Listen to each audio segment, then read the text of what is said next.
Welcome to the discussion for part 3, chapter 1.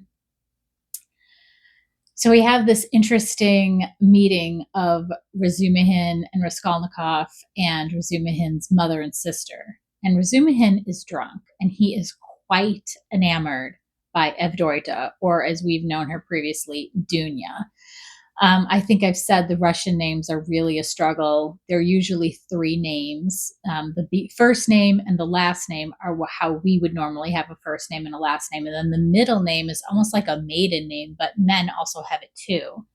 And it refers to who the father is. And it'll end in ovna or novna if it's a woman, and ivich or ich if it's a man whose name it is. And so her name is Avdotya, which is a very odd name. And so she's commonly referred to by people who know and, are close to her as Dounia. So we have Dounia, and his mother's name is Pulcheria, another very odd Russian name. And Razumihin meets Dounia, and he is just blown away. And because he is drunk, he has no filter. And he's, calling her this angel that fell from heaven. And he's grabbing their hands super tight and like talking to them and not really understanding like how they're like pulling their hands away because he's like literally hurting them. But he wants so much to be useful and assure them and tell them that everything will be okay, because Raskolnikov's response to seeing them is not what they had hoped. He is immediately irritated by their being there. He just feels like, oh my gosh, it's just one more layer of people that he has to deal with when he's already been, having a hard enough time getting rid of Raskolnikov and Zossimov and Nastasia. And, he's kind of got the police issue with Zamatov, and it's just like layer after layer after layer.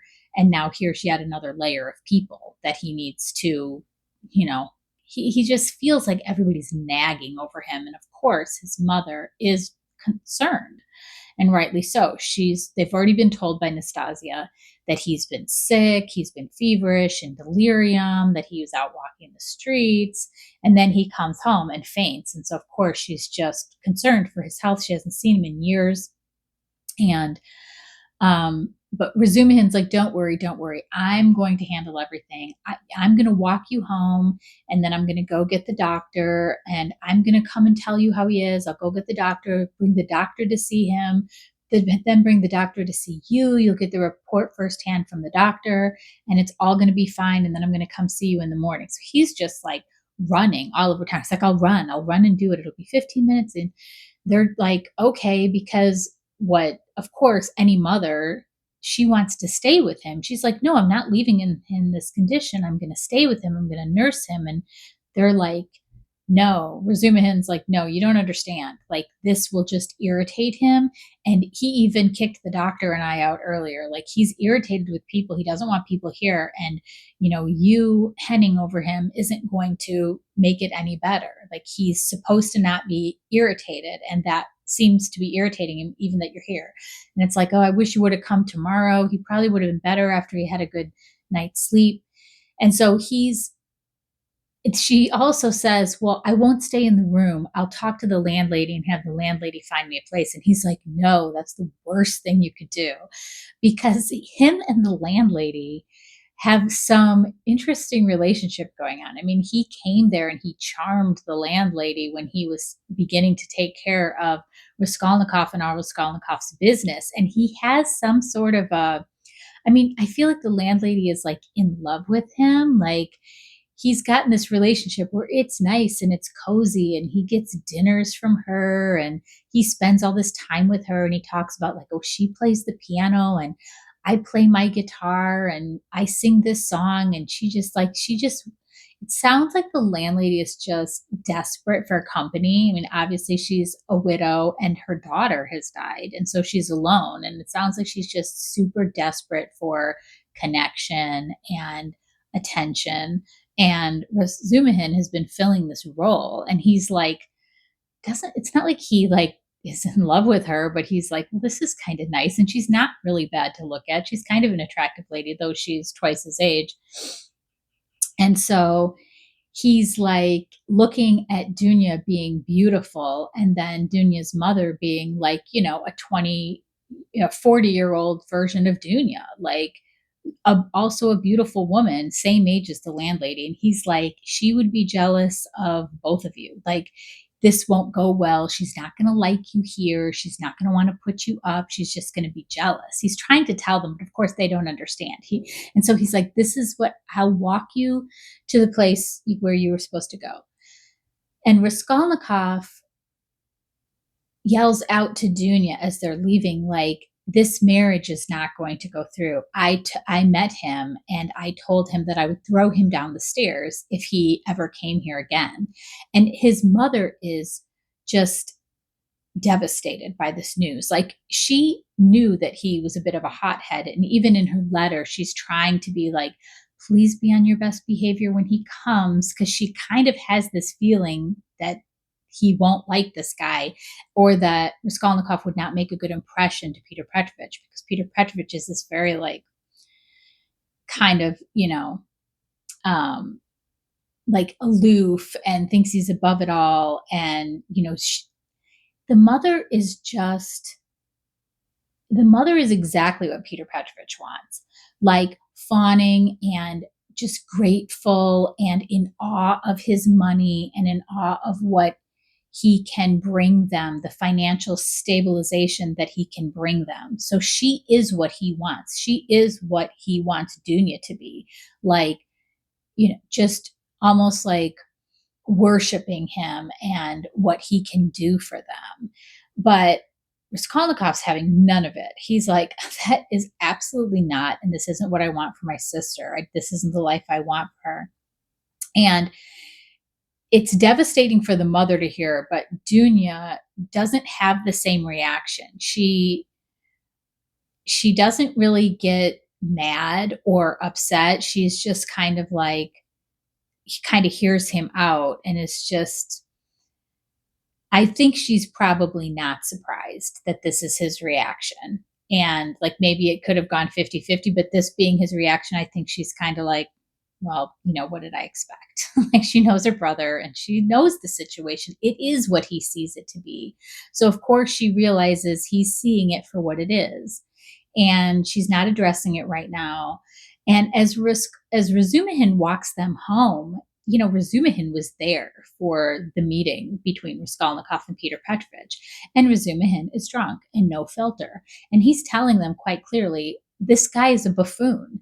Like, he comes in and he tries to be like all cool with the younger guys and act like he's all hip to the times, and like he's one of us, and he's actually a joke. Like, we thought that he was a joke, and Raskolnikov had every reason to kick him out. Like, and then when he gets them to the lodgings, he's like, just this makes my point. The fact that he would even think to put you up here, this place is terrible. It's a scandal that this is where he put you.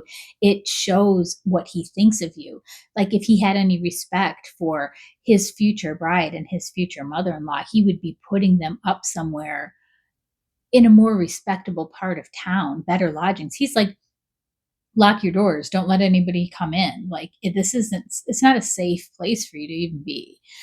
And so he's like no filter with it. And he's also telling Dounia how beautiful she is, how she's an angel from heaven. The mother is like, is this guy crazy? Is he a madman? But they have been assured by Nastasia that, he's actually been like the saving grace of this whole situation, and that they really owe him everything because he's been taking such good care of her Rodya.